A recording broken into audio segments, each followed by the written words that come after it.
over the past week or so, I've had a very pleasant surprise in terms of the response to the offer for providing reports on a housing policy and on energy in cities. I thought there'd be 2 or 3. I was inundated, and I'm pleased to say that I was.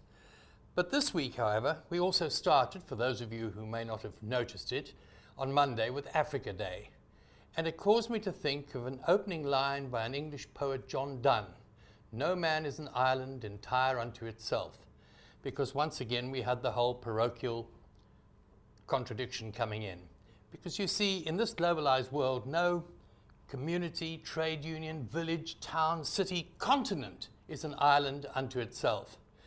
And Cosatu's reaction, which is very quick off the mark, was actually a Pan-Africanist reaction, which I suppose is better than being parochially South African. But it wasn't of the workers of the world unite or anything of that nature. It was to call for the reindustrialization of Africa, which is a real contradiction. You see, capital in its trans and multinational form very quickly realized that there should be no boundaries. And unions are actually theoretically committed to that.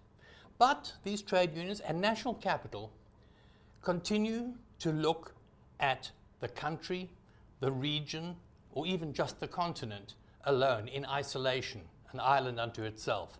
And this seems to display an ignorance of economic history.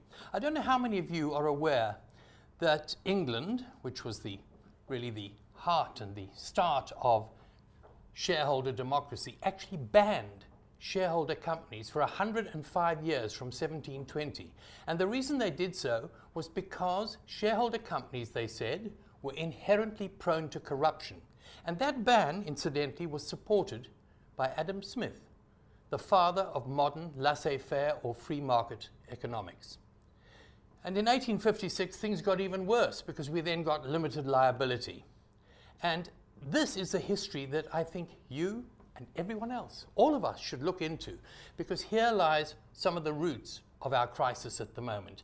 And this is what I think I will deal with in my Inside Labour column, which you can read on this platform, Fin24, tomorrow, and on Sunday in the business section of City Press.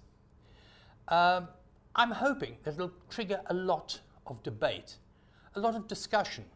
And as per usual, of course, you can send your questions, comments, criticisms, even compliments, whichever you wish, to editor@fin24.com. That's editor or fin24.com. And you can also, of course, fill them in the comment section below this. And for this week, that's all from me. Cheers.